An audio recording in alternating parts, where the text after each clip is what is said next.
Muy buenos días, hoy día es miércoles de Contactología, este es el programa de YACLE, hoy día es 24 de marzo del 2021, va terminando el primer trimestre de este año y el día de hoy estamos acompañados de la optómetra, perdón que no, listo, estamos acompañados de la doctora Diancy Capella, ella es optómetra egresada de la Universidad Santo Tomás de Aquino en Bucaramanga. Es especialista en segmento anterior y lentes de contacto de la misma universidad. Tiene un diplomado de pedagogía para la educación superior. Tiene un curso de manejo de miopía que realizó a través del Brian Holden Vision Institute. Es miembro del Colegio Federación Colombiana de Optómetras. Es miembro de YACLE también. Actualmente se desempeña como optómetra especialista en lente de contacto en el Centro Óptico de la Costa en Barranquilla. Ha sido docente de la cátedra en la Escuela de Optometría de la Universidad del Sinú en Cartagena y también ha sido docente a tiempo completo en la Facultad de Optometría de la Universidad Santo Tomás en Bucaramanga. Así que el día de hoy le vamos a dar la bienvenida a Diancy. Diancy, muy buenos días. Tus saludos para los que nos escuchan a través de las plataformas de Grupo Franja. Buenos días, bueno, muchas gracias por la invitación, es realmente un gusto para mí estar aquí. Sí, con Diancy regularmente para el desarrollo de cada uno de estos programas se conversa previamente con el invitado respecto al tema de su experticia, algo que el invitado quisiera tocar. Y el tema que conversamos con Diancy previamente es muy interesante porque nos va a permitir un panorama totalmente diferente respecto al manejo de nuestra práctica clínica desde la perspectiva de comunicación. Vamos a conversar el día de hoy respecto a la comunicación asertiva con los pacientes, esa comunicación que debemos tener, que normalmente tiene una condición bidireccional, que de alguna forma siento yo que garantiza esa fidelización. Ya no solamente es el producto y el buen trato, sino es la relación que tenemos nosotros como profesionales, no solamente a través del teléfono, de la línea telefónica, no solamente es en la condición presencial, sino también a través de lo que el paciente se olvidó preguntar, lo que el paciente luego le surgen dudas y de alguna forma pues tenemos hoy día la tecnología a nuestro favor, ¿no? Y Diancy también nos va a contar porque ya tiene un blog bastante interesante con el cual maneja parte de la consulta. Así que cuéntanos un poco, Diancy, respecto a este tema de comunicación asertiva. ¿Cómo nace en ti esa idea del manejo y la comunicación con los pacientes, ¿no? Luego vamos a ver qué herramientas podemos utilizar. Bueno, yo pienso que nace por un poco de frustración, de no poder decir todo lo que quiero decir o explicar todo lo que quiero explicar cuando tengo al paciente en la consulta, sobre todo en el área de lentes de contacto, donde si podemos dar las recomendaciones que quisiéramos dar, estoy segura que nos evitaríamos muchas de las complicaciones que se pueden presentar en lentes de contacto. Pero en el tiempo de consulta, nosotros podemos dar de pronto las instrucciones básicas, pero no podemos ir al detalle. Y aunque lo quisiéramos, saturaríamos al paciente de información. Sería imposible para una persona grabarse todo eso y seguirlo al pie de la letra. Entonces, empecé a pensar en qué herramienta podría utilizar que los pacientes pudieran consultar, idealmente incluso previamente a la consulta. Para mí es la situación ideal que ellos ya lleguen con una idea para que se pueda optimizar el tiempo. Y más ahora en esta época de pandemia, donde los tiempos de consulta deben ser idealmente más cortos para reducir la exposición. Así que hay recomendaciones en cuanto a cuidados, incluso en cuanto a maquillaje, en cuanto a almacenamiento de los lentes de contacto o preguntas que el paciente puede tener y que no siempre vamos a estar disponibles para que el paciente nos llame y nos consulte. Así que nace de esa necesidad de comunicar. Así fue como surgió la idea del blog y de poderme analizar que, porque el tema de complicaciones es realmente un tema que me gusta mucho, porque yo pienso que es más fácil dominar al enemigo si se le conoce. Así que empecé a ver que hay complicaciones que de alguna manera pueden depender de nosotros, porque no elegimos el lente de contacto apropiado, o colocamos un lente de contacto de baja oxigenación a un paciente con una fórmula alta, que por su efecto refractivo los va a usar todo el tiempo. Algunas, bueno, o tantas situaciones que se pueden presentar en las adaptaciones, uno que si es rígido, muy cerrado, muy levantado, bueno, son muchas situaciones. Hay unas que pueden depender de nosotros, pero hay otras que sí, si esas complicaciones se presentan, en realidad son por el paciente, ¿sí? Pero también puede ser porque nosotros no le dimos la recomendación al paciente. Así que puede ser una cuestión de omisión por parte de nuestra o de omisión por parte del paciente. Así que es una manera de salvar mi responsabilidad y de decir, bueno, al menos intenté dar la mayor cantidad de recomendaciones que podía. Esa es una de las razones, pero fueron varias. Sí, y lo interesante, como tú mencionabas en el título, era que es, de una forma es asegurarme de que estamos educando para prevenir, ¿no? Tú mencionabas que te gustaba el tema, mucho el tema de las complicaciones, pero visto desde la perspectiva proactiva es tratar de evitar las complicaciones, ¿no? Tratar de educar al paciente para que las complicaciones no se presenten, ¿no? Sabemos que la adaptación de lentes de contacto siempre involucra la posibilidad de que el paciente no cumpla con algunas de las indicaciones, y a eso vamos respecto a lo que tú mencionabas, ¿no?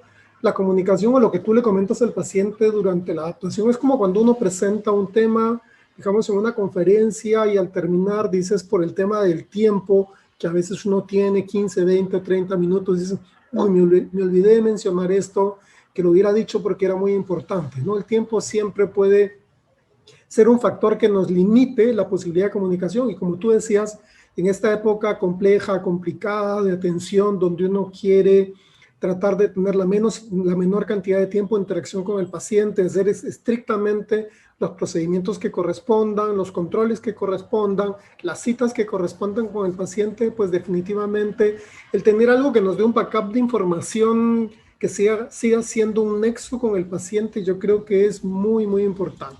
Vayamos un poco a conversar respecto a las herramientas de comunicación. La tradicional es esta de interacción que hemos tenido siempre, ¿no? Estoy yo como profesional, está el paciente, yo le comunico al paciente o intercambiamos, digamos, interrogantes porque el paciente pregunta. Claro, eso va a depender mucho de qué características tiene mi paciente para el tipo de pregunta o las preguntas que realice. Algunos probablemente más introvertidos preguntan muy poco y sea mucho más fácil de que los podamos canalizar y decirles, mira, si tienes alguna duda adicional, pues aquí tenemos información complementaria que tú podrías consultar, ¿no? Es como cuando uno hace docencia, hace una pregunta en clase y dice, bueno, alguna pregunta, y los estudiantes regularmente no son muy dados a preguntar, ¿no? O sea, por ahí si alguien pregunta, se van animando los otros, pero de manera inicial, la primera interacción siempre es, esto es como cuando uno toca en la primera pieza de una fiesta y quién es el primero que sale a bailar, ¿no?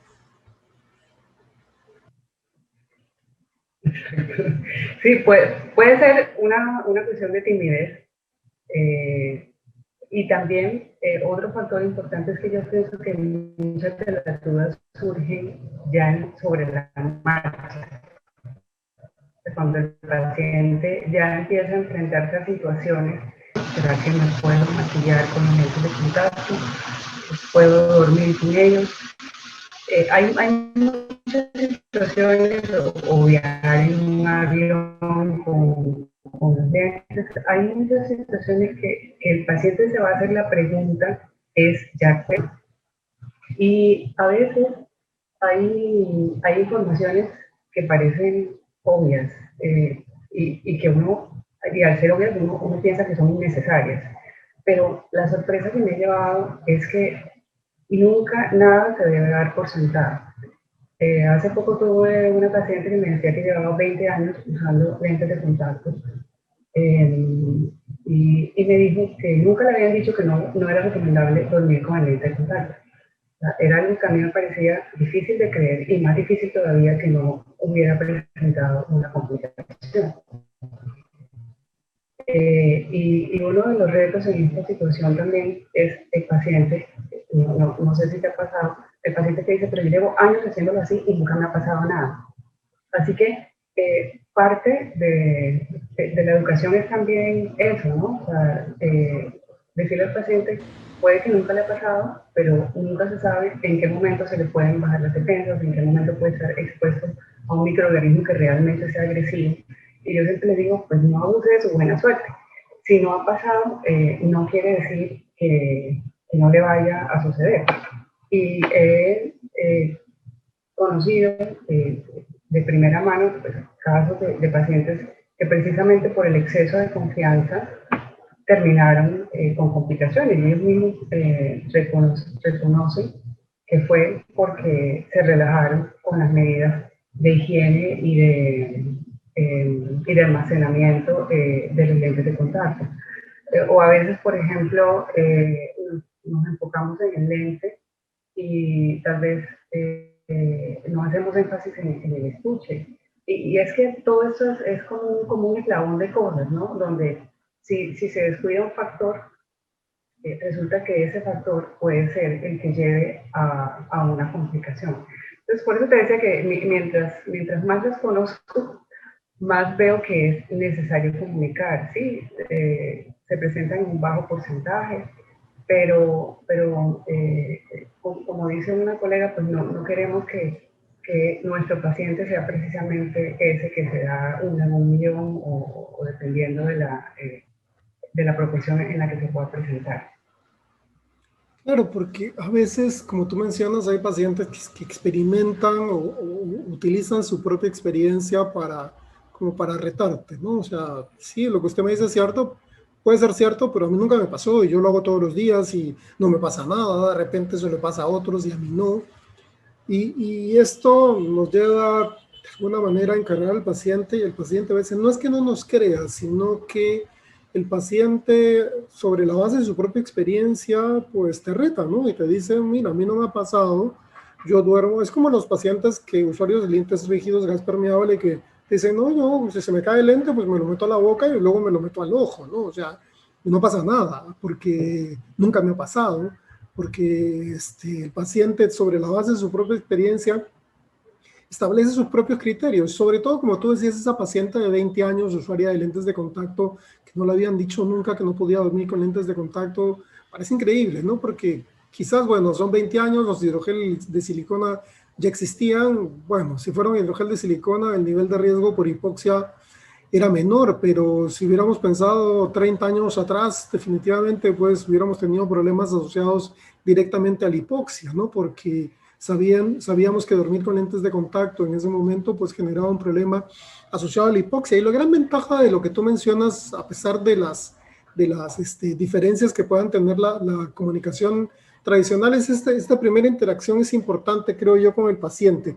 Siempre quedan vacíos, como tú mencionas, luego tú dices de repente, uy, el paciente me habrá entendido, no me habrá entendido. A veces aprovechamos los controles para poder establecer criterios de hacer preguntas o repreguntas o reeducar al paciente, como tú decías, las soluciones, los estuches, el recambio, que a veces sucede que al paciente le quedó la duda si eran 30 días o eran 30 apuestas y entonces es ahí donde de repente la información que ya viene escrita, que puede ser de alcance masivo, que incluso podríamos hasta referenciar, ¿no? Porque podríamos tener la referencia de dónde, que avala la información que estamos publicando, pues definitivamente la podemos tener de forma muy fácil, muy al alcance de todas las personas y hoy día muy conocidas por todos, ¿no? ¿Quién no? Yo creo que el 99.9% de los pacientes tiene Facebook. El 99.9% de los pacientes tiene Instagram, tiene una cuenta de Instagram, tiene o conoce YouTube, aunque no tenga una cuenta específica de YouTube, ¿no? Un porcentaje muy alto de pacientes, de repente no los de generación millennial hacia adelante, porque para ellos el correo electrónico es como de viejos, pero igual el WhatsApp en América Latina al menos se ha popularizado mucho y yo dudo que haya alguien que no utilice WhatsApp como forma de tener grupos y conexión profesional, digamos familiar, etcétera. Y en esta época, pues muchos de nosotros hemos tenido grupos de WhatsApp con nuestra propia familia para ver cómo estábamos y comunicarnos. Yo me acuerdo que para fiestas, por ejemplo, hicimos una reunión de Zoom, cada uno desde su casa para celebrar la Navidad, lo mismo para el Año Nuevo, ¿no? Entonces el alcance masivo es algo que es, digamos, fácil de poder lograr, ¿no? Y es algo que tú has comenzado a desarrollar a través de un blog. Sí, sí, sí. Y es que al paciente ahora, precisamente por la facilidad con la que pueden conseguir la información, es un paciente que le gusta estar informado. Así que eh, yo pensaba y comentábamos eso hace un rato, que estamos en un momento que no se había presentado antes en la historia, donde para crear acciones de prevención no tenemos que esperar a que los gobiernos tomen la iniciativa o que se creen políticas de salud pública que por supuesto son importantes, pero nosotros podemos desde nuestra profesión dar a conocer esas recomendaciones o esas medidas que van a prevenir. Y la razón por la que ese momento es tan importante es porque podemos llegar masivamente a muchas personas que incluso pueden no ser nuestros pacientes, sino que cualquier persona que busque la información pues va a tener acceso a ella. Todos conocemos las plataformas y también pienso que cada plataforma tiene su estilo de comunicación, ¿no? El blog tiene una manera de comunicar. Por ejemplo, yo ahora tengo la inquietud que el blog, listo, me permite hablar en detalle, me permite explicar las cosas como las quiero explicar, me permite mencionar varios ítems, pero tal vez no todas las personas tienen la paciencia o la disposición para tal vez leer informaciones largas, por ejemplo. Entonces, una plataforma como Instagram, por ejemplo, es una plataforma que permite estarle recordando al paciente las cosas, porque permite información gráfica, información corta, concisa. Entonces, esa es otra plataforma que también me parece que se facilita para que, o sea, si se diseña bien, se puede hacer también buena prevención en lentes de contacto a través de ella. Porque, por ejemplo, mi generación creció con el mensaje de el cigarrillo es malo para la salud, pero no fue algo que escuchamos una vez. La razón por la que yo creo que muchos de mi generación no fumamos es porque lo escuchamos tanto, tanto, tanto, que llegó un momento en donde ya se nos vuelve algo que sabemos que es así, o sea, que si fumamos podemos terminar con un cáncer de pulmón. Y repetir la información yo pienso que no está mal, sobre todo después de escuchar a una paciente que me dice que nunca le habían dicho algo que para mí es obvio. Así que todas estas son plataformas que nos permiten tal vez repetir cosas que ya hemos dicho pero que son necesarias y tal vez otras que no hemos dicho suficientes, como que no hay que frotarse los ojos porque eso implica unos riesgos de, por ejemplo, de deformación de la córnea. Por lo menos los dermatólogos han hecho una muy buena labor diciendo que hay que usar protector solar para proteger la piel. Nosotros deberíamos decir más que hay que proteger también los ojos de los rayos ultravioleta, y no solo ya cuando somos adultos, como nos muestra la publicidad, sino que en realidad esa protección debería empezar desde edad temprana. Entonces, como nunca podemos tener esa voz, y pienso además que los optómetras estamos en un momento, precisamente por esta situación de pandemia, donde pienso yo que se ha reconocido más nuestra labor, ¿sí? Porque por la misma, por el mismo contexto de virtualidad, las personas han tenido que acudir a los servicios de optometría porque están todo el tiempo frente a pantallas, están presentando sintomatologías, se han dado cuenta que tienen que cambiar sus gafas o sus lentes de contacto, y se ha puesto de relevancia, o esa es la manera en que yo lo veo, porque yo pienso que esta situación ha sido tanto de retos como de oportunidades. Es una oportunidad precisamente que tenemos en este momento para decir, o para mostrar lo que podemos aportar a la sociedad desde nuestra profesión. Sí, se ha generado dos cosas, ¿no? Yo creo que una conciencia de prevención, ¿no? Por políticas globales hoy día, por ejemplo, preventivas como el lavado de manos. La Organización Mundial de la Salud hablaba hace algunos años también que el lavado de manos salvaba vida en algunos países, no, de repente no los nuestros, pero muchas de las enfermedades o gente moría básicamente por enfermedades enterobacterias, por ejemplo, porque no había agua, el acceso al agua ha sido importante siempre. Y por otro lado, la conciencia preventiva, como tú dices, o esa conciencia de que tenemos dos ojos y que los ojos, frente a los esfuerzos que hemos tenido de trabajo, digamos, desde casa, teletrabajo, etcétera, pues la gente se ha dado más cuenta de que los ojos son muy importantes y que requieren ver bien y requieren utilizar una corrección, requieren utilizar o tener un control relativamente más periódico, ¿no? De tal forma de que podemos hoy día tener pacientes que creo que son más receptivos, ¿no? O sea, el lavado de manos, por ejemplo, ha sido algo que ha sido fácil de poder hoy día decirle al paciente usuario de lente de contacto que para manipular sus lentes requiere lavarse las manos, ¿no? Lavarse las manos es tan bueno que mata el virus, entre comillas, mata el virus, inactiva el virus del SARS-CoV-2. O sea, una de las opciones preventivas más sencilla para que usted no tenga problemas con su lente de contacto es que antes de manipularlo se lave las manos. Entonces yo creo que, como tú dices, esas pequeñas cápsulas de información corta, de información que a veces puede ser bastante más gráfica que solo texto, creo que va generando un inconsciente colectivo. Tú mencionabas el cigarrillo y es cierto, mucha de la gente que no fuma y mucha gente joven no fuma, definitivamente porque en su casa ya no vio a sus padres fumar nunca. Es más, en mi casa, por ejemplo, ni siquiera hay ceniceros, ¿no? O sea, aquí nadie fuma y yo aspiro a que mis hijos no fumen, ¿no? Pero, porque nunca lo han visto cercanamente en casa, ¿no? Entonces, es algo que ha ido cambiando desde el punto de vista preventivo de salud y que nos permite entender que estas,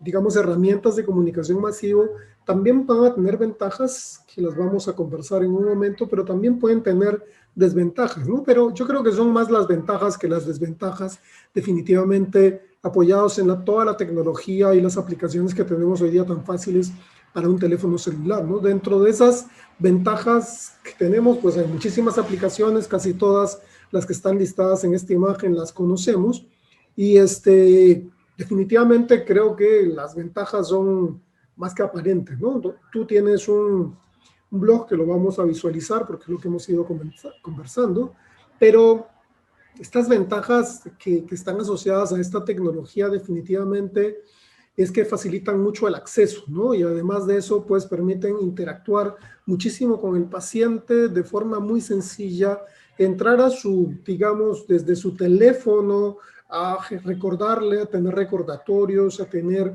información que realmente es útil para que el uso, en el caso particular nuestro, el uso de la lente de contacto, siga siendo igual de saludable, ¿no? Sí, sí, completamente. Y dentro de esas ventajas,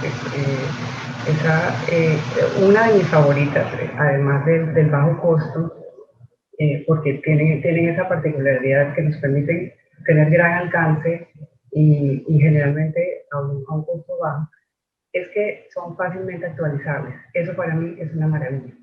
Por lo que la ciencia va cambiando, ¿no? Entonces hoy puede salir un artículo que llegó a una conclusión, pero más adelante eso puede cambiar.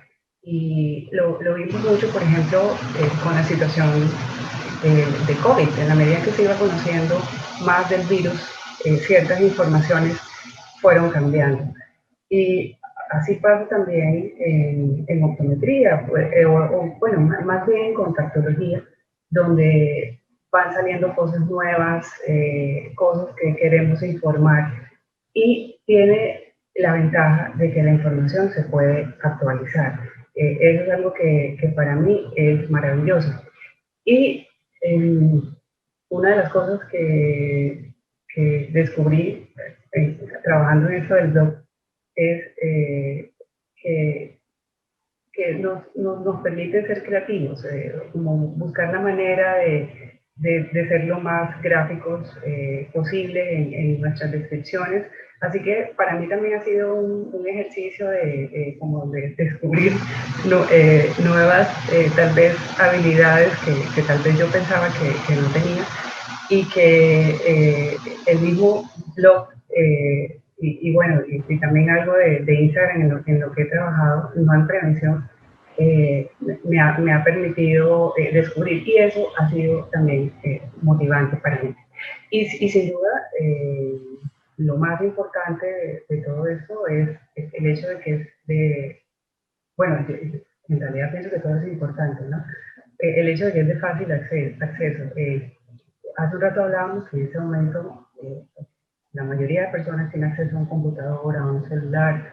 Ya no era como antes, que tocaba ir a la biblioteca para conseguir algún tipo de información. Ahorita la información está al alcance de la mano.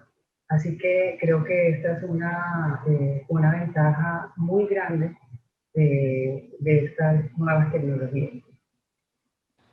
Y literalmente, como tú dices, pues hoy día sí al alcance de la mano, ¿no? Porque haces así tu teléfono, buscas y ya está. O sea, literalmente hoy día esa referencia al alcance de la mano hoy día es más cierta que nunca, definitivamente. ¿Y por qué pues surge la pregunta entonces, ¿por qué comunicar en optometría o contactología, ¿no? ¿Qué es lo relevante que tenemos para decirle a los pacientes, ¿no? O sea, a través de toda esta tecnología que tenemos disponible, como tú decías, de fácil acceso, que nos permite ser creativos, incluso cuando uno lo piensa, dice, pues incluso podría trasladar esto a la educación de los estudiantes, porque de alguna forma se les va dando cápsulas y se les va dando, digamos, mensajes que deben ellos aprender profesionalmente para su vida futura, ¿no? ¿Por qué comunicar en optometría contactología? Bueno, una de las principales razones es sin duda por la necesidad de prevenir, ¿no? Que es como alrededor de lo que gira mi intención inicial. Y yo creo que de todos los que trabajamos en salud, nadie quiere que un paciente se le complique, y todos queremos la salud para nuestros pacientes. Pero también porque quienes a veces comunican son personas que no tienen la preparación para comunicar, ¿sí? Yo he visto que a veces en algunos foros alguien pregunta y salen un pocotón de gurús a contestar. Estoy siendo sarcástica, ¿no? De personas que no tienen la preparación, y en vez de informar terminan desinformando, ¿no? Y alguna vez yo escuché una frase que me pareció chistosa pero cierta, y es que no hay nada más peligroso que un ignorante con iniciativa. Así que, así como hay gente que está desinformando, ¿quién es mejor que nosotros, que somos los profesionales de la salud visual, seamos optómetras o oftalmólogos? ¿Quiénes más preparados para informar en salud visual que nosotros? ¿Sí? Entonces, yo realmente pienso que nosotros deberíamos ser los principales comunicadores en estos temas, y que cada quien pueda encontrar la plataforma con la que se sienta más cómodo comunicando. Tal vez hay personas que se pueden sentir más cómodas haciendo un video, hay otras personas que les gusta tal vez cómo está diseñado el Instagram. Yo soy una persona realmente por naturaleza tímida. Yo me siento muy cómoda escribiendo. Así que el blog para mí fue una manera de comunicar sintiéndome yo cómodo. Claro, y tienes razón, porque muchas veces hay personas que tienen una facilidad muy grande de comunicación, digamos, directamente con el paciente, tienen mucha creatividad para dar los mensajes, eso se va, digamos, es una habilidad que tiene la persona de comunicar, pero también se va adquiriendo con un poco de experiencia y el tiempo.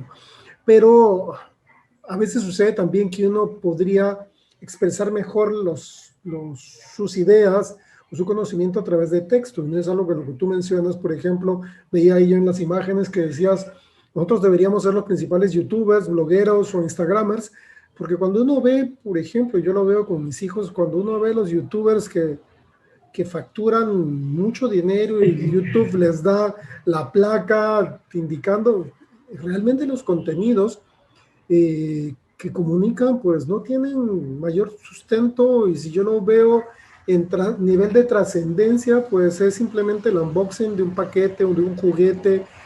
Ya, no hay un nivel de trascendencia importante que le cambie la vida a la persona. Si yo no viera ese contenido no pasa nada, pero si yo encuentro un contenido que, digamos, complementa mi adaptación de lentes de contacto, que me suma a la adaptación de lentes de contacto que estoy usando en este momento, o de repente veo que este profesional que publicó algo, digamos, en YouTube, o que hizo un blog, o que de repente había una información de Instagram, me llama la atención por el contenido, por la información, también sirve como una forma, como una plataforma de que el paciente diga, pues voy a probar con este otro profesional porque me parece a mí que sus contenidos, la información que está liberando son importantes. Creo que hasta desde la perspectiva de marketing profesional también de alguna forma nos puede sumar en el trabajo que estamos realizando. No solamente es que hagamos para comunicarnos con pacientes, sino que también sirva como una plataforma de, digamos, de otro tipo de visibilidad profesional, ¿no? Entonces,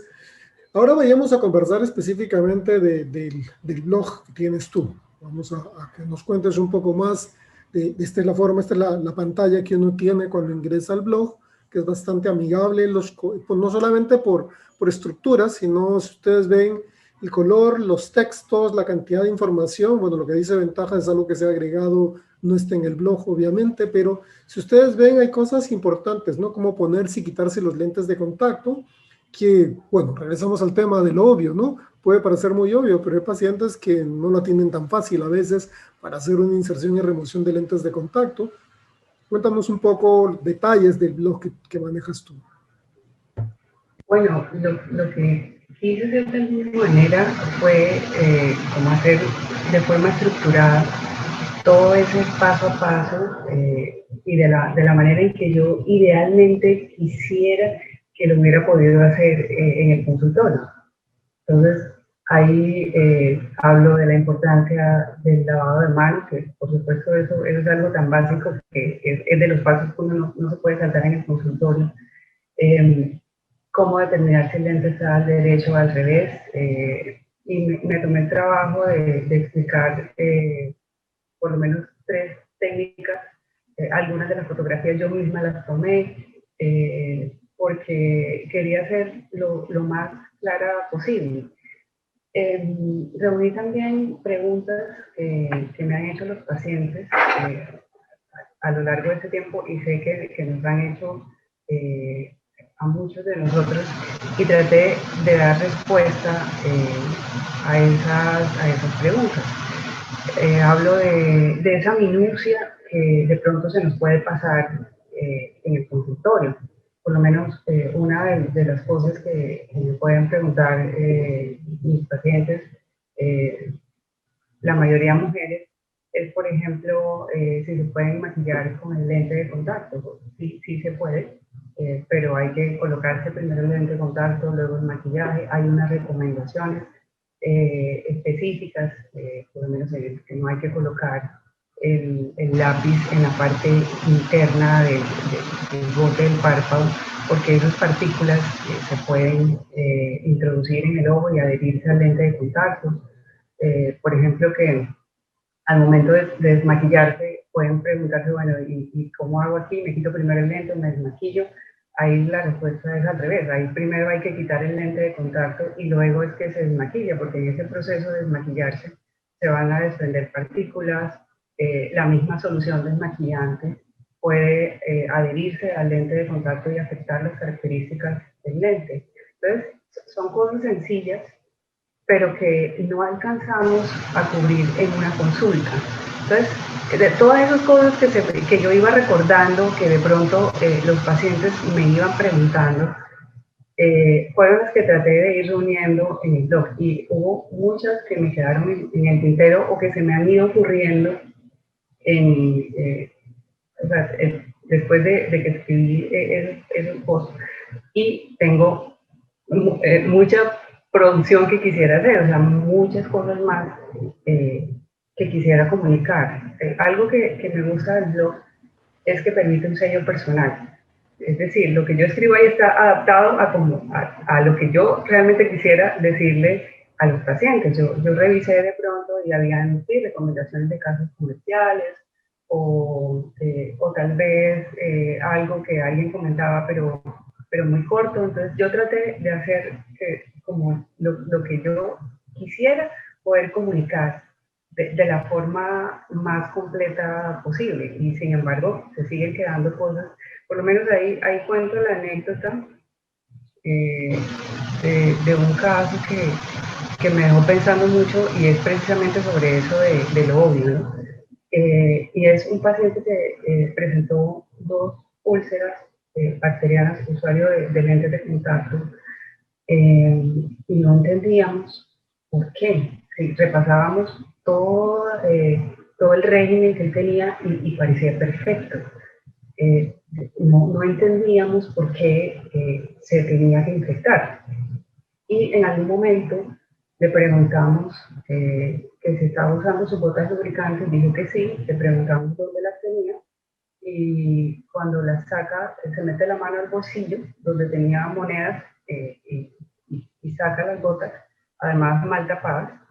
Entonces, fue como encontrar ese labón perdido. Uno pensaría que es obvio para una persona que si tiene unas gotas, pues que no la va a guardar en el bolsillo donde tiene el dinero, o que no las va a echar en el fondo del bolso donde cargamos los celulares, que los podemos tener tan contaminados porque lo estamos usando todo el tiempo, o las llaves.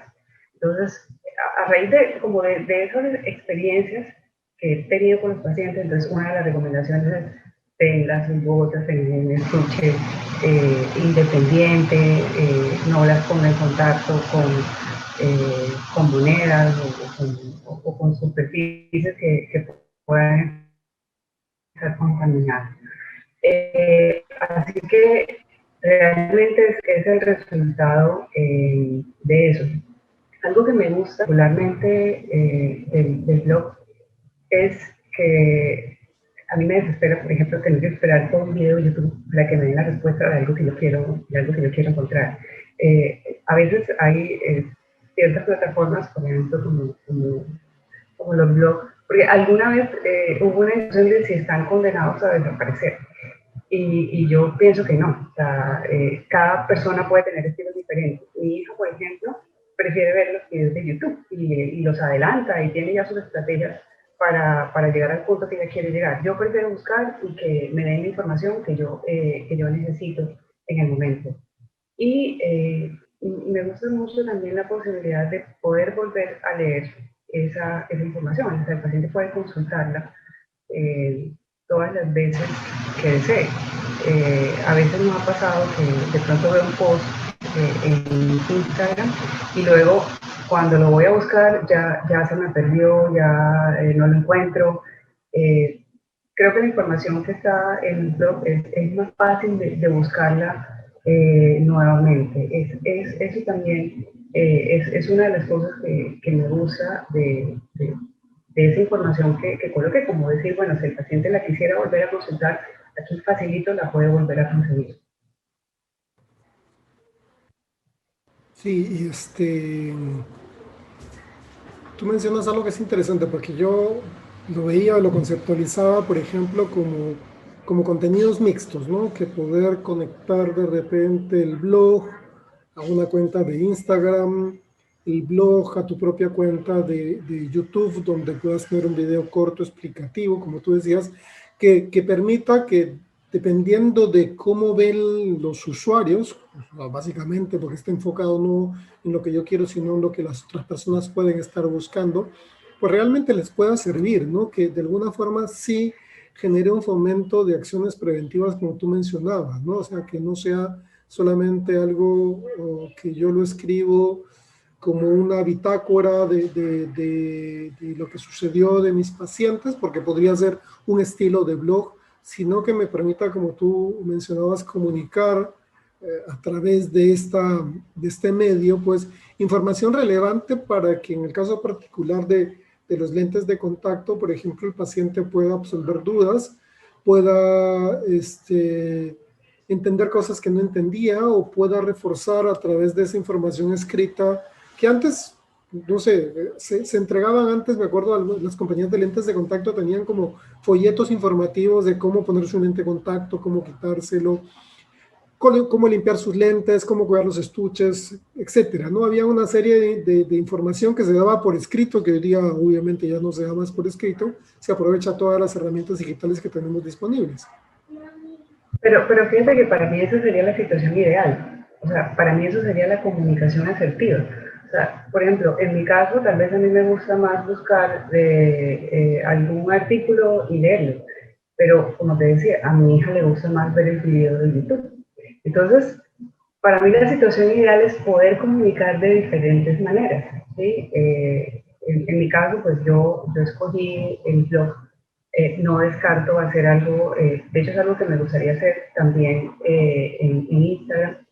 De pronto no soy muy dada a videos de YouTube, pero tal vez hay otras personas que sí tienen la facilidad para interactuar en video.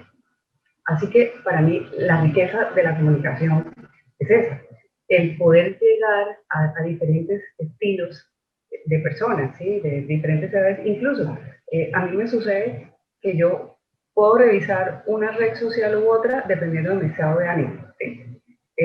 Si yo me siento cansada y estoy saturada, yo prefiero ver Instagram porque es más ligera y en ese momento quiero es como información corta y rápida. Así que la riqueza de esto de esta forma de comunicación es precisamente poder comunicarse de diferentes maneras. Por ejemplo, yo tengo un enlace a un video es hasta contradictorio porque una de las recomendaciones que yo doy es mantener las uñas cortas mientras está en el proceso de aprendizaje, pero me parece fabuloso un video de una empresa fabricante de materiales de lentes de contacto donde explica cómo quitarse el lente de contacto cuando las uñas son súper largas, que son estas uñas de acrílico, donde la técnica es diferente, ¿no? Donde ambos dedos índices, entonces se retira el lente de contacto de esa manera, ¿sí? No así porque las uñas no lo permitirían. Entonces, eso también es prevención, porque es el saber que aunque yo le diga a un paciente que mantenga las uñas cortas, habrá pacientes que por la razón que sea o hasta por su ocupación las tiene largas y es dar una solución. Entonces, tengo el enlace a ese video. Ahora, yo quiero aclarar que por lo menos este blog es algo que está apenas empezando. No soy para nada una experta en temas de blog, soy simplemente una optómetra que está intentando comunicarle a sus pacientes e indirectamente a aquellos que fueron sus estudiantes que hay que estar recordándole cosas a los pacientes y que nosotros desde nuestra profesión podemos aportar nuestro grano de arena para mejorar la calidad de vida de las personas, al menos en lo que nos compete a nosotros. Y yo creo que en esta época, como decíamos, que en el cual los tiempos de consulta tienen que optimizarse, o sea, yo debo utilizar mi tiempo estrictamente para la evaluación del paciente, para comunicar lo esencial para el éxito de la adaptación, pero, como tú dices, va a quedar un espacio de tiempo, un espacio no explicado probablemente porque no tuve la oportunidad, porque no se presentó la condición. Es como que tú ves una paciente, como tú decías, de primera vez con las uñas, una mujer con las uñas cortas y no se te hace importante explicarle cómo debería ser si tuviera las uñas largas, pero de repente en 2 semanas tiene un compromiso, un matrimonio, una fiesta, etcétera, y se pone uñas acrílicas y eso usaría lentes de contacto. Entonces, ahí es donde comenzamos a tener ese tipo de conflictos cognitivos, de decirle, uy, le hubiera dicho a la paciente que esto se tenía que hacer de otra forma, pero queda de respaldo pues ese contacto permanente con la consulta, ¿no? Y ahí es donde creo yo que nace esta idea de este blog de contactología. Sí, sí, finalmente la intención es comunicar para para prevenir e indudablemente tratar de mejorar la experiencia de uso de los lentes de contacto, porque, bueno, no siempre se trata bueno, no se puede hacer esto, no se puede hacer aquello, porque si no se va a complicar, sino también tratar de hacer que el uso de los lentes de contacto sea lo más cómodo posible para el paciente, y las recomendaciones también apuntan a eso. Y pienso que es algo que nos beneficia a todos los que trabajamos en contactología, porque parte de la prevención que puede tener el paciente es precisamente el miedo, porque muchos pacientes lo manifiestan, pero no es peligroso usar los lentes de contacto. Entonces, ese temor se disminuiría si el paciente está mejor informado y sabe que parte de esas complicaciones pueden depender o pueden evitarse si él simplemente sigue las recomendaciones como deben ser, y se va a sentir más cómodo con su lente de contacto y va a poder usarlo por más tiempo. Claro, dependiendo del tipo de lente de contacto, ¿no? Claro, también generas, creo yo que de alguna forma le generas una confianza mayor al paciente, ¿no? Porque ve que detrás de esa consulta, detrás de esa adaptación, hay información complementaria. Y cuéntame, me da curiosidad, ¿cómo haces tú para canalizar a que el paciente vaya al blog, por ejemplo?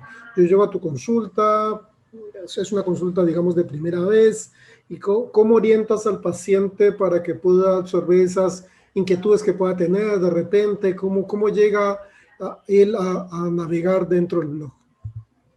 Bueno, usualmente lo que hago es ya después que hago el examen y ya decido cuál es el lente de contacto con el que voy a hacer la adaptación.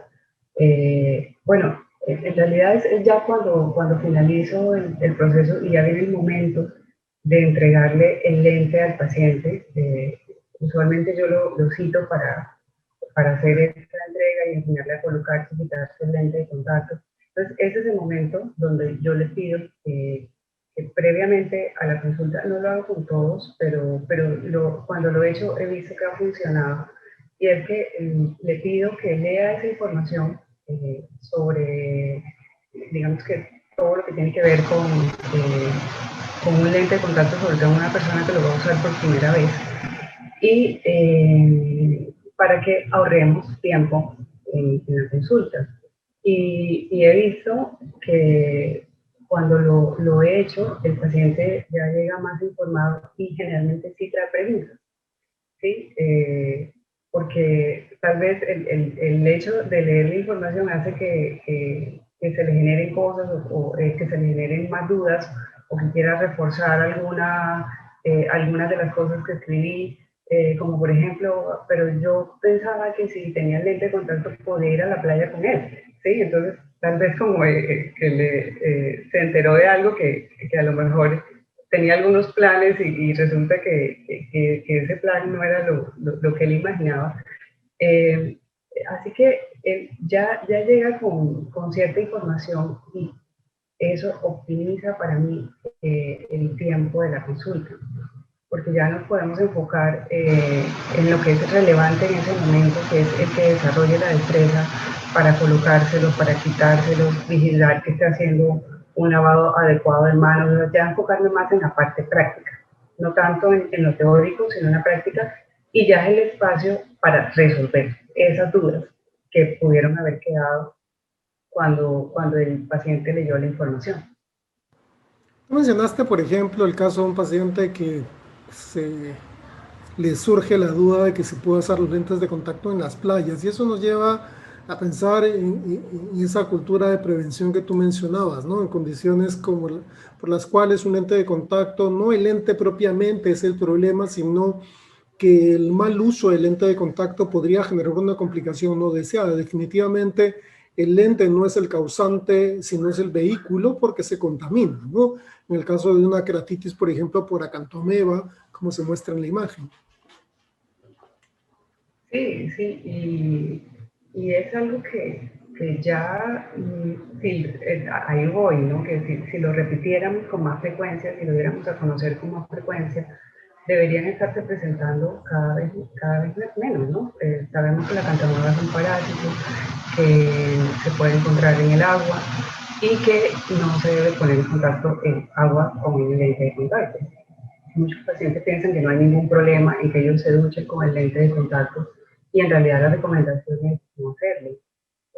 A algunos se les puede ocurrir que si se quedan sin solución, pues no pasa nada con que lo dejen una noche en agua. Entonces es comunicar eso de que no es recomendable hacerlo, no se debe hacer para precisamente evitar algo que es tan devastador a nivel visual como una queratitis por acantamuela. Y yo creo que ahí también va acompañando el refuerzo de información, ¿no? Como por ejemplo el lavado de manos, ¿no? Que hoy día sabemos que es tan importante y que tiene una característica preventiva. El lavarse las manos antes de manipular los lentes de contacto, pues va a tener un factor muy positivo en el criterio de prevención de cualquier problema asociado a algún tipo de infección corneal por digamos, la contaminación de los lentes de contacto. No por el lente en sí, ¿no? Porque lo que tenemos que aclararle al paciente a veces es que el lente por sí mismo no es el problema, sino es si el lente se contamina con algún tipo de microorganismo, digamos, agresivo, y eso va a ir directamente a la superficie ocular, pues el tiempo de exposición podría eventualmente sí producir una condición bacteriana seria y aguda en la superficie ocular, ¿no? Sí, completamente. Y una de las cosas que me gusta de optimizar ese tiempo y que tal vez el paciente ya llegue con ciertas informaciones es utilizar el tiempo para, por ejemplo, ver cómo el paciente se lava las manos, porque él puede creer que se las lavó y en realidad a veces yo los he visto porque yo simplemente les digo, bueno, lávese las manos, pero en realidad lo estoy observando.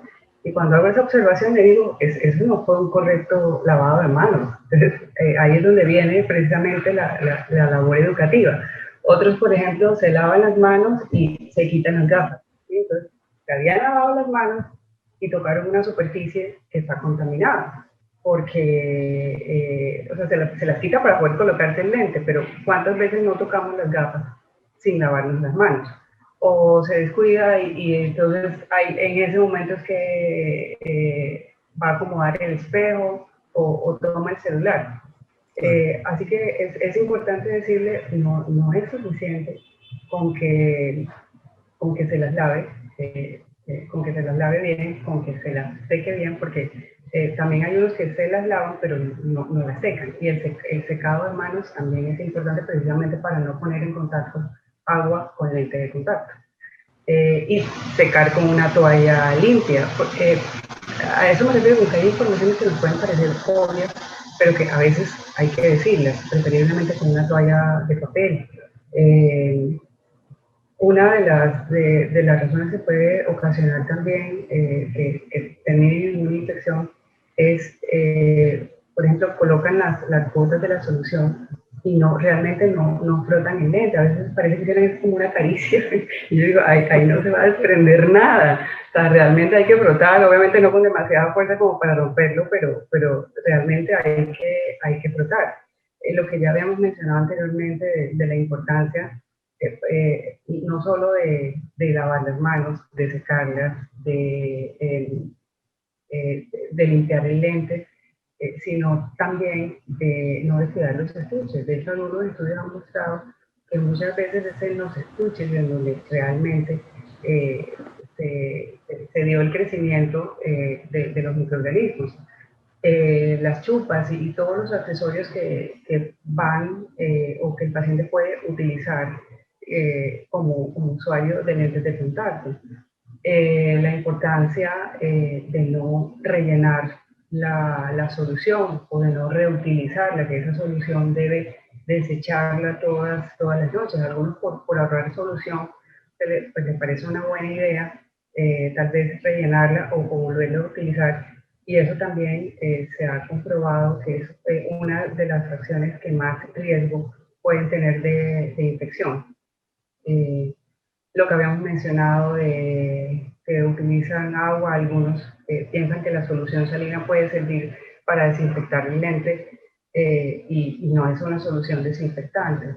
Así que todos esos mensajes que son como eslabones de una cadena, es importante darlos en algún momento, ¿sí? Si no es posible en la consulta, buscar maneras de estarse comunicando con el paciente a través de cualquiera de los medios que el profesional desee disponer o que le parezca más conveniente, pero es importante dar todos esos mensajes, por lo menos todo esto que estamos mencionando. ¿Cuántas queratitis bacterianas nos evitaría si lo recordáramos con cierta frecuencia? Porque era lo que decía, a veces damos el mensaje, pero tal vez en un momento el paciente no la capta o se le olvida. Entonces es bueno estar cada cierto tiempo recordándolo. Claro, si hiciéramos, digamos, una comparación hoy día con un problema tan cercano como la enfermedad del COVID-19, es como aquel paciente que se enferma y uno dice, pero no sé cómo se enfermó, si se cuidaba mucho. Eso quiere decir que en algún momento, entre comillas, de ese cuidado se descuidó, no se lavó las manos correctamente, no utilizó adecuadamente la mascarilla, eh, digamos, las superficies o los objetos que tenía digamos, no los limpió adecuadamente. El celular, por ejemplo, tú mencionaste un aspecto importante porque a veces el celular lo vemos también en el bolsillo. En el caso particular de los hombres es más común que se lo pongan en el bolsillo del pantalón y ahí pues tienes las monedas y eso te lo lleves al rostro. Entonces, de repente no fueron necesariamente las manos, sino el vehículo que tenías acompañando a tus manos.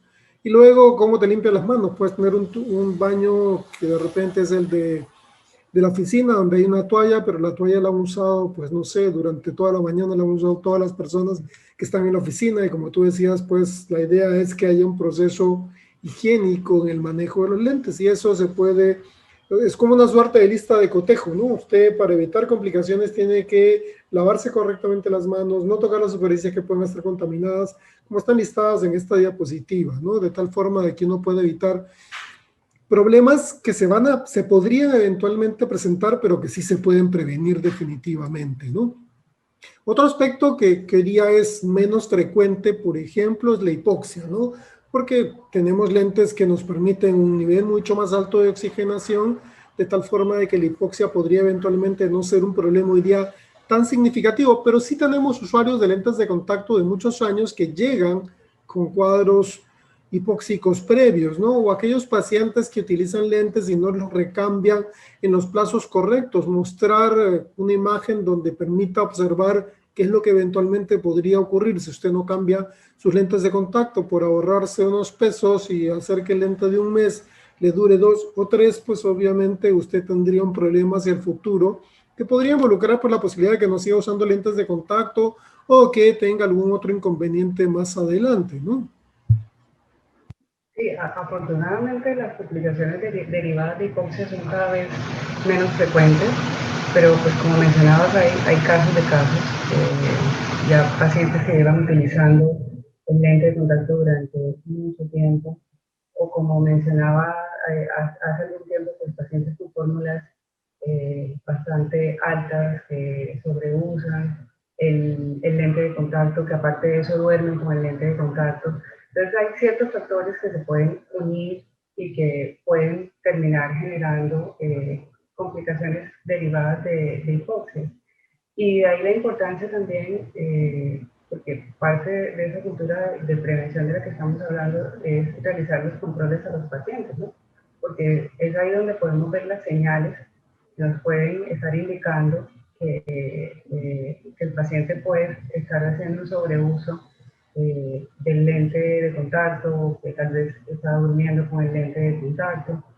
Y lo que buscamos evitar es precisamente es eso que podemos encontrar, que se nos den neovascularizaciones corneales, que aparezcan queratitis, con el tiempo nos aparezcan alteraciones del endotelio como el polimeratismo y el pleomorfismo, que son derivadas de hipoxia.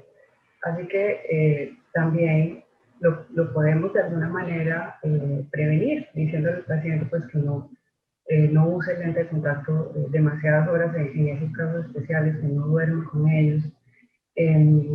También está el hecho de limpiar bien el lente para prevenir, por ejemplo, una conjuntivitis papilar gigante, porque el hecho de no frotarlo va a hacer que se dieran al lente depósitos que luego pueden actuar como antígenos y generar esa reacción alérgica e inflamatoria.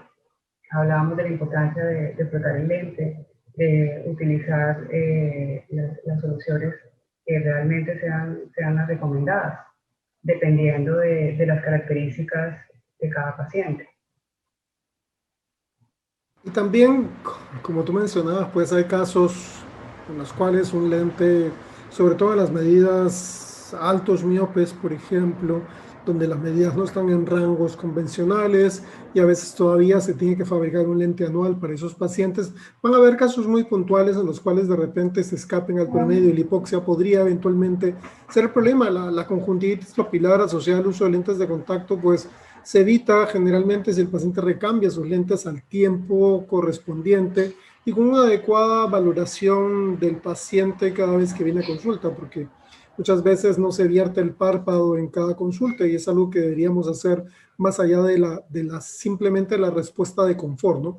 ¿Cómo se siente con la lente de contacto? Bien y es suficiente respuesta para que tú ya no mires nada, ¿no? Entonces, es parte de nuestro trabajo profesional y optimizar ese tiempo es mostrarle al paciente qué puede pasar si él no cumple ciertas indicaciones mínimas. Tampoco le estamos pidiendo algo muy complejo. La adaptación de lentes de contacto no tiene por qué ser un mundo complejo. Al contrario, lo que queremos evitar es, como tú decías, educar para prevenir, ¿no? Entonces, esta imagen me gustó mucho porque son imágenes que son tuyas, de dos lentes de contacto derecho-revés. Sí, y esto de alguna forma está directamente asociado a la experiencia del uso, ¿no? En el confort, ¿no? Optimizar la sensación de confort está directamente asociado a que el paciente puede entender cómo debe colocar adecuadamente el lente. Para nosotros, como tú dices, puede ser muy obvio, pero para el paciente no, ¿no? O sea, además, si estoy hablando de un paciente, digamos, con una graduación alta, de repente el derecho y revés para él va a ser prácticamente lo mismo, ¿no? Sí, sí, educar en eso también es importante, por lo que tú decías, ¿no? Para que el paciente se sienta más cómodo. Y yo pienso que hay que enseñarle también varias formas de identificarlo porque a veces efectivamente puede ser difícil diferenciar si realmente está al derecho o al revés y mientras más estrategias conozca, para saber si está derecho o al revés, pues va a ser más fácil para él. Yo a veces les digo, pues si no está seguro con una, pues acuda a la otra hasta que se sienta seguro de si el lente está al derecho o si el lente está al revés. Dentro de esta intención de que el paciente se sienta más cómodo, está también, por supuesto, el hecho de utilizar gotas lubricantes por lo menos 3 veces al día. ¿Para qué? Porque sabemos que el lente de contacto pues tiende a producir ojo seco. Y si no utiliza el lubricante, pues obviamente va a tener una sensación de ardor, de molestia. Eh, pues se le puede dificultar también al momento de retirar el lente de contacto y eso hace parte de esas recomendaciones para mejorar esa experiencia de uso. Lo que ya mencionábamos del maquillaje, pero también es importante, por ejemplo, decirle al paciente que si se va a aplicar cremas o lociones, debe hacerlo después de colocarse el lente de contacto, porque a veces, sobre todo si no se hace un adecuado lavado de manos, esas sustancias pueden quedar adheridas a los dedos y pueden llegar al lente de contacto y producirnos alteraciones en la humectabilidad del lente que van a producir inconfort, van a producir disminución de la agudeza visual y aunque parezca una recomendación sencilla, es importante por lo que nos va a evitar problemas posteriores. Y ahí vuelvo a la importancia de encontrar herramientas de seguir comunicando, porque sería saturar también al paciente dándole tanta información en una consulta. Entonces, es una manera también de seguir educando posterior a ese encuentro que nosotros tenemos, por supuesto también en los controles que vamos a realizar. E incluso, como lo decías tú, es una forma de hacer publicidad, de mantener la fidelización con el paciente. Así que creo que es más lo que ganamos que lo que perdemos haciendo ese esfuerzo. Sí, y además que yo creo que definitivamente si yo le doy al paciente mucha información negativa, son cosas que pueden ocurrir, ¿no? Sí, exacto. Pero si yo se las doy de inicio todas como información de uso, pues definitivamente el paciente va a comenzar a decir, bueno, ¿en qué me estoy metiendo? ¿No? Entonces, Va a salir corriendo, sí, claro. sí, ¿no? Antes habían esos afiches que tenían todas las complicaciones, te mostraban desde un ojo con queratitis por acantoameba hasta la respuesta papilar inducida por lente de contacto. Los pacientes miraban el afiche y te decían, y eso pasa con los lentes, ¿no? Te lo señalaban y miraban Claro. me dice, eso me va a pasar. Le digo, mira, eso pasa si uno no cumple. Pero igual, eso le daba temor al paciente. La idea no es de infringir temor, sino darle educación para que vea que pueden ocurrir cosas, pero si él cumple, digamos, mínimamente las indicaciones, no va a pasar nada. Y del otro lado, pues vamos a estar nosotros, ¿no? Entonces, yo creo que eso le da mayor confianza al paciente. Hemos hablado Sí, sí, sí, déjame decir algo antes, y es que, bueno, completamente de acuerdo con lo que estás diciendo, y de hecho, cuando yo diseñé esta primera parte del blog, traté de hacerlo por eso lo más agradable posible. Si te das cuenta, no hay ni una sola fotografía de esas que estás mencionando, pero sí hace mucho énfasis simplemente en la cuestión de prevenir, ¿sí? Pero traté de hacer la entrada agradable, precisamente fue intencional, para no producir en el paciente una sensación de temor, de miedo, porque para nada esa es la idea, por el contrario, es simplemente si tomo estas acciones, pues voy a evitar o voy a disfrutar más mi lente de contacto y no voy a llegar a tener eventos adversos. digamos que hemos mencionado muchos aspectos positivos, ¿no? Nos has contado qué tipo de información es la que se puede colocar, que va a servir digamos, de complemento específicamente a nuestro trabajo en la consulta, de complemento en información, de complemento en educación para el paciente. Dentro de todas esas, digamos, del desarrollo de toda esta idea y llevarla a la práctica, me imagino que también encontraste algunas desventajas, que no deben ser muchas, pero desventajas siempre hay ventajas y desventajas en esta vida, así que veamos un poco el tema de cuáles son vendrían a ser las desventajas que podrían presentarse. Sí, sí, claro. Por lo menos yo decía, bueno, como no va a tener una publicidad o no lo estoy haciendo con esa intención, dije, pues no va a tener ningún costo y resulta que aún haciéndolo en una plataforma gratuita como Blogger, como es el caso de mi blog, por poner un ejemplo, si lo hacía así, quedaba Visionaire, que es el nombre de mi blog, visionaireblogspot.com, era un nombre muy largo, difícil de escribir, más difícil de recordar también. Así que para yo poder colocar el nombre que quiero, pues hay que comprar un dominio. Si hay personas que quieren crear un blog y quieren que tenga más opciones de pronto de personalización, porque yo afortunadamente tengo el respaldo técnico de uno de mis hermanos que le gusta toda esta parte de la tecnología y me ha permitido hacer ciertas cosas que si él no supiera, pues yo no las hubiera podido hacer. Pero hay otras plataformas que son pagas, que de pronto sí permiten más opciones de personalización, así que realmente puede tener costos. Así que también podría ser viable en algún momento evaluar si puede haber alguna manera de monetizarlo, al menos para que él cubra esos costos. Es algo que se podría considerar en algún momento. Sin duda los blogs requieren más trabajo. Yo he hecho posts, por ejemplo, en Instagram, y es algo más, a veces más fácil, más ligero. Obviamente depende también de lo que se esté publicando, pero el blog es algo que requiere más trabajo, porque lo que se espera de un blog es que esté bien redactado, que tenga buena ortografía, que sea agradable a la vista, en consecuencia que tenga buenas imágenes. Hay que respetar los derechos de autor con las imágenes. En un blog no se puede improvisar, y más si es un blog profesional, ¿sí? Porque precisamente se puede venir a tu favor o en tu contra. Entonces, si se quiere dar una imagen de credibilidad, pues hay que buscar información que efectivamente sea precisa, idealmente de fuentes científicas. Entonces sí requiere un poco más de trabajo. Y lo que te mencionaba, que requiere también apoyo técnico, ¿no?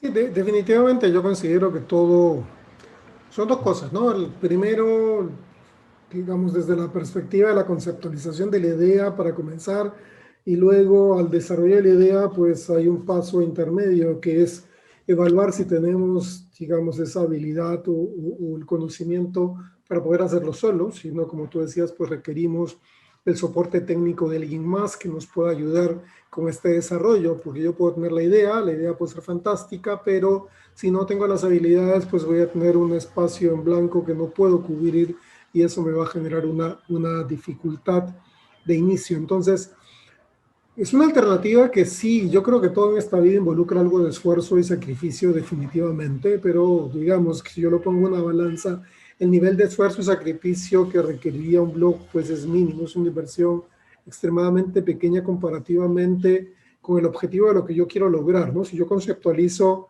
el tema de qué quiero lograr con mi blog, pues definitivamente si el trabajo final cumple el objetivo, esa es mi ganancia.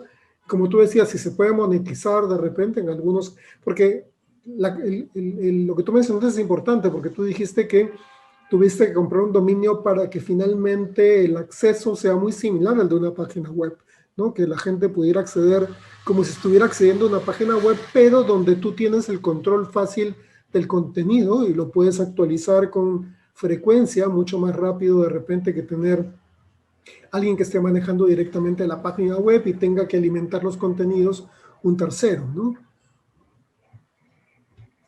Sí, esa tú lo has dicho en el sentido, o me gusta lo que dijiste, y es que, bueno, cuando yo finalmente logro el objetivo de lo que quería inicialmente, o al menos en esas primeras entradas comunicar, y, y veo que de alguna manera lo logro, pues digo, bueno, vale la pena el esfuerzo. Y como lo decías, lo que voy a ganar es mucho más de de lo que puede costar esa pequeña inversión. Porque si lo vemos en términos generales, es también, aparte de la acción de prevención, es credibilidad, es que el paciente conozca de alguna manera mi trabajo. Aunque traté de que el protagonista fuera la información y no yo. Así que finalmente, pero indirectamente yo pienso que las personas siempre pueden sentir curiosidad de quién está escribiendo y finalmente puede ser una manera sin duda de darse a conocer también.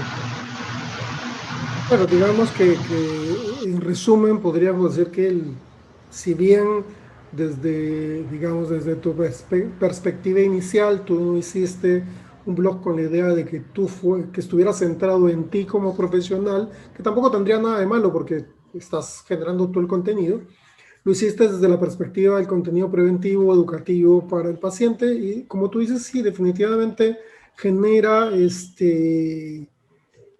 que la comunicación finalmente se optimice, que de alguna forma sientas que esta comunicación es cercana y fácil con el paciente.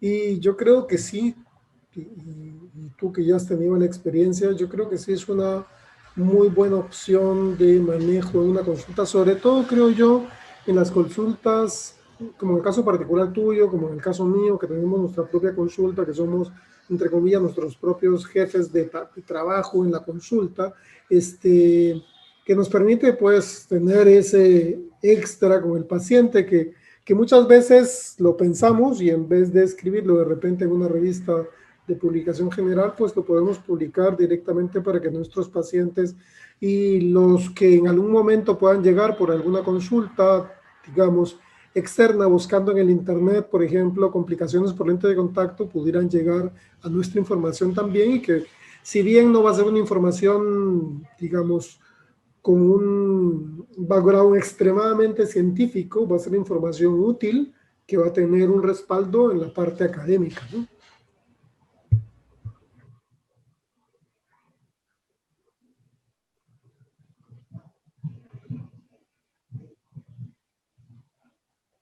Sí, de hecho, una de las cosas que me gusta precisamente del blog es ese carácter, como ese intermedio entre moverme en la parte científica y algo como en un tono un poco más relajado, ¿no? Si yo escribiera un artículo, tendría que ser mucho más estricta con las citas y las normas APA, y cumplir con todos los requisitos de la cita que estoy haciendo. Me gusta ese sentido que puede tener el blog de dar información de forma un poco más relajada, pero también dijiste algo que me parece bien, y es que nunca está de más citar las fuentes, ¿no? Así que creo que es algo que voy a tomar de esa conversación, y aunque no lo haga tan formal como sería en un artículo científico, pues creo que no está de más citar al menos una, porque en realidad son muchas fuentes eh, cuando nosotros damos alguna información, pero al menos citar alguna para aumentar la credibilidad de la información que se está dando. Y yo creo que eso sí es importante, ¿no?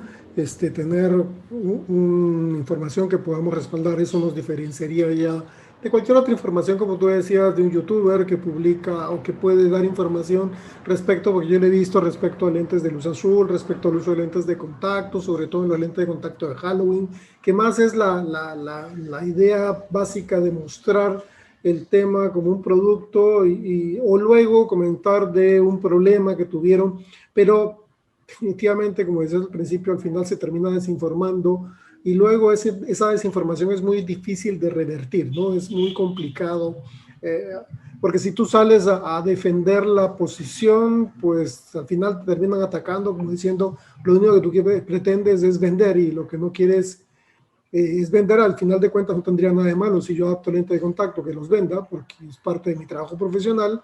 El cirujano pues te vende la cirugía porque al final su servicio se transforma en una transacción monetaria, pues no tendría nada de malo. Sin embargo, lo que queremos es de manera preliminar que tengamos una educación que sea efectiva, que permita construir una práctica que se sustente pues en el tiempo con los pacientes. Yo ya estaba revisando lo que tú me enviaste como información para el día de hoy, y me pareció importante, y algo que quisiera comentar son como proyectos que me mencionaste. Este proyecto que tienen ustedes de este Instagram que se llama Lentes de Contacto, LSI. Cuéntanos un poco respecto a esto, que es algo que están haciendo ustedes con un grupo de colegas. Bueno, este es un proyecto que me motiva mucho. Es una página que tengo con dos colegas más. Empezó como un compartir entre amigos, que teníamos fotografías, que de hecho dos de nosotros empezamos o aprendimos a tomarlas en la especialización, que había una electiva de fotografía ocular. Otra de nuestras compañeras ya sabía tomar las fotografías, y pudo perfeccionar su técnica en la especialización. O sea, ella nos lleva un poquito más de ventaja, que son pues, los doctores Norma Cárdenas y Jairo Otero. Y empezamos a compartir fotos de casos que de pronto nos llegaban, y en algún momento pensamos pues qué pesar que tuviéramos esas fotos ahí guardadas, y no teníamos como compartirlas, ¿sí? Los tres compartimos ese deseo de aprender, y somos unos convencidos de que, y de hecho es una frase que tengo en mi presentación en el blog, de que el conocimiento mientras más se comparte, más crece. Así que dijimos, bueno, ¿por qué no empezamos a publicarles en Instagram? Y luego vimos que nos empezaron a dar seguir, y dijimos, pues bueno, sigamos entonces haciéndolo. De hecho, Norma participó con una de las fotografías en el concurso de Yacle y fue ganadora a la mejor fotografía del año. Eso pues nos alegró. Publicamos la fotografía, por supuesto, posterior a que la Yacle pues ya anunció el premio. Y ha sido pues muy motivante porque ya tenemos una especie de comité, ya no sería de editorial, sino comité de Instagram, donde uno es el que coloca, marca las fotografías, tratamos de tener una cierta consistencia con las publicaciones, otro se encarga de hacer el texto. Empezamos a invitar colegas, porque precisamente la idea es compartir. Los colegas nos han mandado fotografías muy buenas, de muy buena calidad. Así que ha sido una experiencia agradable y sobre todo que en menos de un año ya tenemos 1000 seguidores. Entonces, pues, de alguna manera no lo esperábamos y de alguna manera ya estamos comprometidos como con el proyecto y ya es una rutina para nosotros. Estar revisando las fotografías o invitando a colegas si desean compartir alguna. Así que, bueno, a los que nos estén escuchando y de pronto quieran compartir alguna fotografía, por supuesto, lo hacemos con todos los créditos, somos muy respetuosos con darle completamente el crédito al autor. Y ya, ese es uno de los proyectos para este 2021. Y siempre se requiere, y les estaba viendo las imágenes, tiene una muy buena resolución. Definitivamente la idea es una idea fantástica porque muchas veces sucede que las vemos en algunos libros o en algunos libros de texto, o podemos ver algunas fotografías en internet, pero hoy día la tecnología a través de los teléfonos celulares nos ha permitido, para comenzar, a registrar parte de la casística que tenemos de los pacientes, ¿no? A veces buscamos la foto de el cuerpo extraño, de la tinción, del rompimiento lagrimal, de, digamos, una hemorragia o una vascularización iridiana. Pues aquí hay algunas de esas fotografías donde se pueden ver pues, características interesantes, importantes.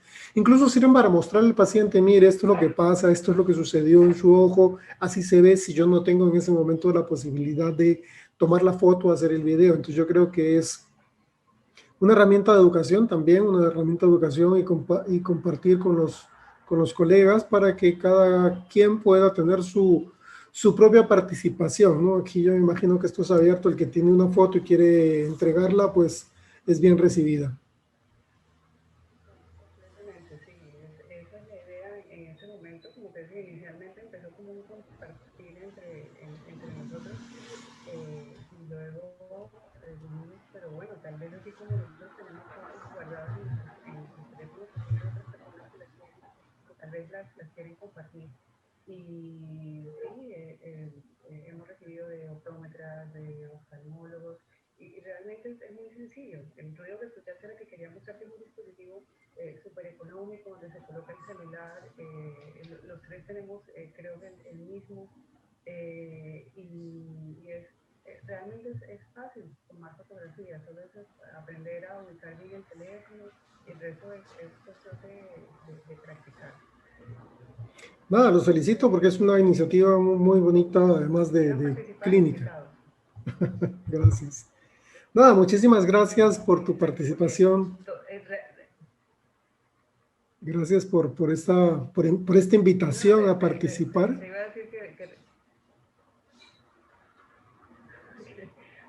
bueno, lo que te iba a decir era por tu comentario que realmente nosotros hemos aprendido haciendo este trabajo y es una de las cosas que nos motiva también, que terminamos aprendiendo con todo esto. Guillermo, gracias a ti en realidad por la invitación, por tenerme en cuenta. Ya te lo he dicho en otras invitaciones, a pesar de que soy, como lo decía, tímida para hablar en público, Gracias por hacer esta conversación lo suficientemente cómoda y llevarla de una manera agradable para que me haya sentido bien participando. Y bueno, uno de los recuerdos que tengo es el hecho de que tuve la fortuna de que fuera uno de mis profesores de la especialización en segmento anterior y lentes de contacto. Y bueno, el hecho de que seas tú invitándome a participar, pues me llena de mucha alegría, así que muchas gracias. No, con mucho gusto. Además, ver este tipo de desarrollos y proyectos que ustedes tienen. Me llamó mucho la atención lo del blog, me llamó la atención porque es algo que uno puede desarrollar, digamos, en sus tiempos libres inicialmente, ir haciendo como su primera experiencia y luego combinarlo, como yo te decía, por ejemplo, enlazarlo con plataformas como la de Instagram, donde el paciente pueda tener un enlace para llegar y ver, digamos, casos que se presentaron, darle otro enfoque. O sea, las posibilidades están ahí, son fáciles de poder tomar, requieren un poco de aprendizaje, como tú decías. Mucho de esto es aprendizaje que hemos tenido, no nos lo han enseñado cuando fuimos estudiantes, nos ha tocado aprenderlo después y buscarle, digamos, el provecho. Si es que en Instagram se pueden vender cosas, ¿por qué no puedo dar yo información relevante para los que nos siguen, para los pacientes, para los colegas, que muchas veces pueden tener una idea equivocada de algo porque les faltó esa brecha de información en su momento? Pues la pueden completar y de alguna forma también pueden colaborar y nutrir su propio conocimiento. Yo creo que eso es una gran ventaja del día de hoy con toda la tecnología que tenemos disponible. Así que nada, yo quiero darte nuevamente, Diancy, las gracias por tu tiempo, por tu disposición el día de hoy. Y nada, y los micrófonos del programa para tus palabras de despedida. Bueno, una de las cosas que quisiera resaltar es que por lo menos estas dos iniciativas, por ejemplo, tanto del blog como de Instagram, surgieron en el periodo de pandemia, ¿no? En el periodo de cuarentena.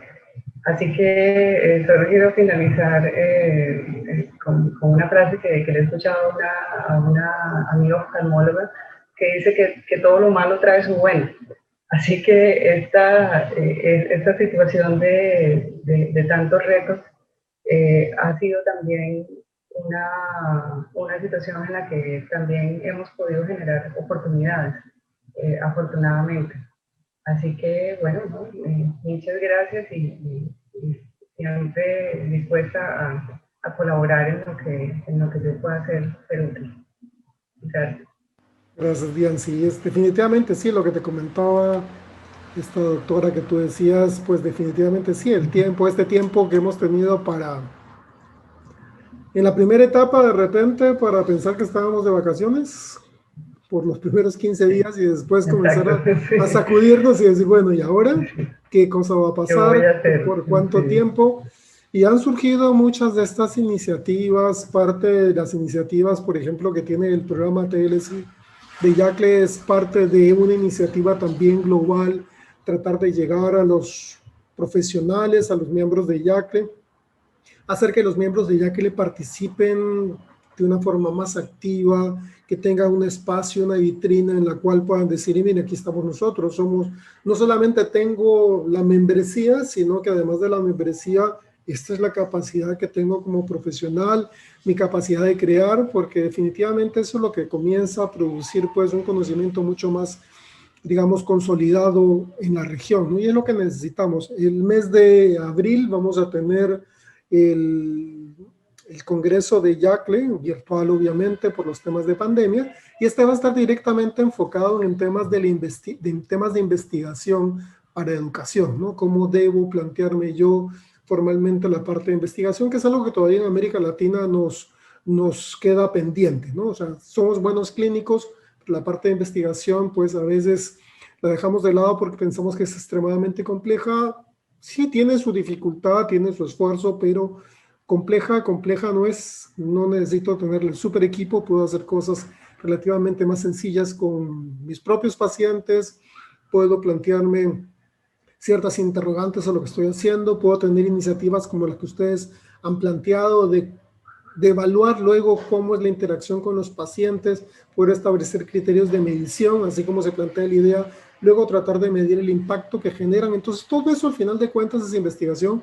Y entonces en el mes de abril vamos a tener eso como parte de los aportes de YACLE hacia la comunidad de miembros de YACLE y a los profesionales también de la región. Así que eso es lo que quería comentarles y que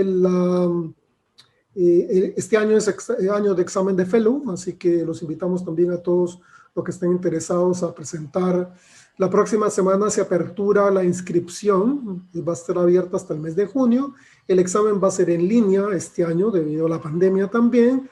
Eso no significa que nadie lo va a estar mirando. Hay un software que va a ser el supervisor de examen, así que va a ser exactamente igual como cuando dábamos examen sentados y había alguien que nos estaba supervisando en el momento del examen. Así que la idea es de que las personas que luego logran el fellow pues puedan estar satisfechos de su desempeño y puedan decir orgullosamente que son también fellows de YACLE. Así que esto como información complementaria. Nuevamente, Diancy, muchísimas gracias por tu tiempo, por habernos contado tus experiencias, tus avatares con el desarrollo de este blog y luego de esta iniciativa que han tomado conjuntamente con algunos colegas en Colombia para el desarrollo de una plataforma de Instagram de imágenes, de compartir imágenes. Así que me parece que, como tú decías, pues el tiempo de pandemia, como decía tu amiga, pues todo lo malo siempre trae su bueno, que definitivamente es la parte buena. Todo lo malo trae su bueno. Entonces, definitivamente esto ha servido para que ustedes puedan tener algún aporte a la academia. Así que muchísimas gracias. Esto fue todo por el día de hoy. Nos escuchamos la próxima semana en otro programa de YACLE.